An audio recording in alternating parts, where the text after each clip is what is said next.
Hello guys, എല്ലാവർക്കും നമസ്കാരം. ഇച്ചക്ക blog YouTube ചാനലിലേക്ക് എല്ലാവർക്കും സ്വാഗതം.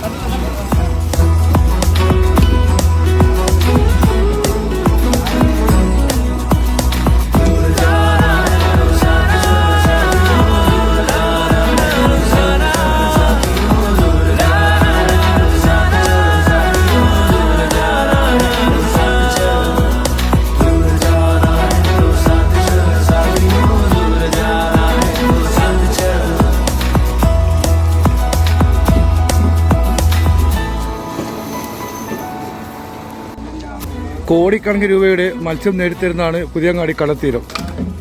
എന്നിട്ടും ഒരു വികസനവുമില്ലാതെ മുരടിച്ച് കിടക്കുകയാണ് പുതിയങ്ങാടിയിലെ മത്സ്യബന്ധന മേഖല. ദുരിതം അനുഭവിക്കുകയാണ് പുതിയങ്ങാടിയിലെ മത്സ്യത്തൊഴിലാളികൾ.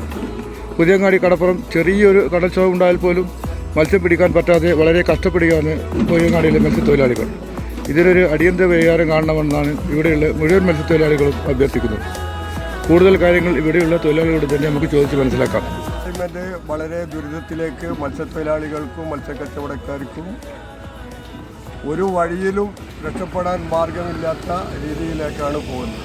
കടൽക്ഷോഭം കൊണ്ട് ഇപ്പോഴത്തെ പ്രകൃതി സ്വഭാവം രീതി വന്നതുകൊണ്ടും മാത്രമാണ്. എന്നുവെച്ചാൽ മിനിറ്റിന് പ്രകൃതി മാറിക്കൊണ്ട് വരികയാണ്. പ്രകൃതിക്ക് കടൽക്ഷോഭം ഉണ്ടാകുന്നു. അപ്പോൾ അഴിക്ക് ഇറങ്ങിപ്പോവാനുള്ള സാഹചര്യവും വളരെ ബുദ്ധിമുട്ടായി. മത്സ്യം കോരുന്ന പറഞ്ഞാൽ നമ്മളെ പുതിയങ്ങാടിയിലാണ് സാധാരണ പറക്കാർ പിടിക്കൽ. അവിടെ ഹാർബറൊന്നും ഇല്ല, സൗകര്യമാണ്, കടൽക്ഷോഭമുണ്ട്. അപ്പോൾ ഈ ലാൻഡിങ്ങിലേക്ക് വരും. അപ്പോൾ അതിനാകട്ടെ ബുദ്ധിമുട്ടാണ്. ഈടിപ്പോൾ MLA പലതവണ പറഞ്ഞ് പലയാളും പല പൈസ പാസ്സായി എന്നല്ലാണ്ട് ഇവിടെ ഒന്നും കാര്യമായിട്ടൊന്നും കാണുന്നില്ല.